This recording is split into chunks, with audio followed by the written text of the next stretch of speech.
आज की कहानी मेरे ही दोस्त सोहेल की है और मैं उसी के नज़रिए से ये कहानी आपको सुनाऊंगा। तो चलिए सुनाते हैं आपको फुल स्टोरी। ये बात 2012 की है जब मैं इंजीनियरिंग कर रहा था।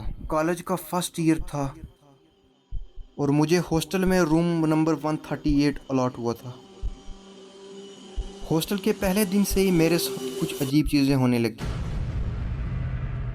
रोज़ सोते ही आधी रात को मुझे किसी लड़के की रोने की आवाज़ आती जाती रहती थी, जैसे कोई उस लड़के को बड़ी बुरी तरीके से पीट रहा हो। कई बार तो मुझे ऐसे लगा जैसे मेरे रूम में कोई आया है और खिड़की में से कोई मुझे घूर रहा है। मैं तो बहुत ज़्यादा डर गया था, लेकिन मेरे रूममेट ने मुझे बताया कि ऐसी तो मुझे आज तक कोई आवाज़ नहीं आई। शुरू के पहले महीने में हमें 4 दिन की छुट्टी मिली। बहुत सारे स्टूडेंट घर चले गए और हॉस्टल में कुछ ही स्टूडेंट बचे थे। मेरा रूममेट भी घर चला गया था और मैं रूम में अकेला ही था। उस दिन बाहर जोरदार बारिश हो रही थी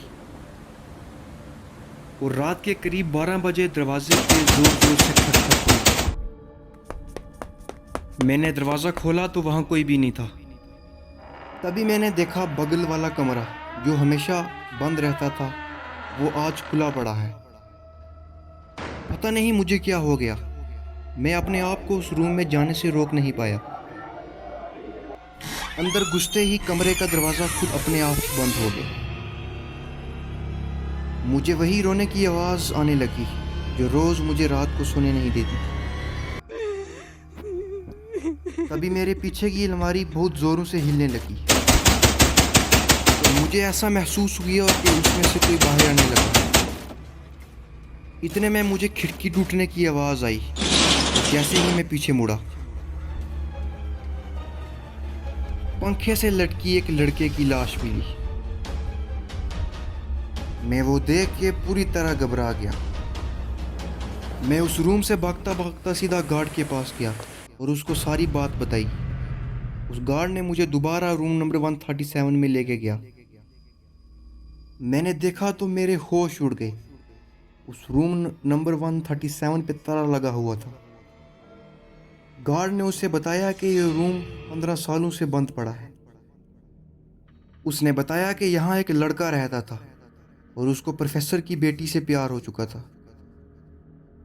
उस प्रोफेसर को ये रिश्ता बिल्कुल मंजूर नहीं था। फिर एक दिन उसने उसी लड़के को एक पंखे के साथ लटका के मार डाला और उस लड़के का नाम भी सोहेल था।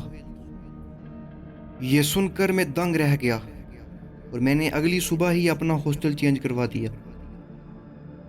उस रात के बाद ऐसा किस्सा फिर मेरे साथ कभी नहीं हुआ, लेकिन फिर भी मेरे अंदर उस हॉस्टल के सामने से गुजरने की हिम्मत बिल्कुल नहीं हुई। अगर आपको ये स्टोरी अच्छी लगी तो चैनल को सब्सक्राइब ज़रूर करें और अगर आपके पास भी है कोई अच्छी स्टोरी तो कमेंट सेक्शन में ज़रूर बताएं या हमें ईमेल करें।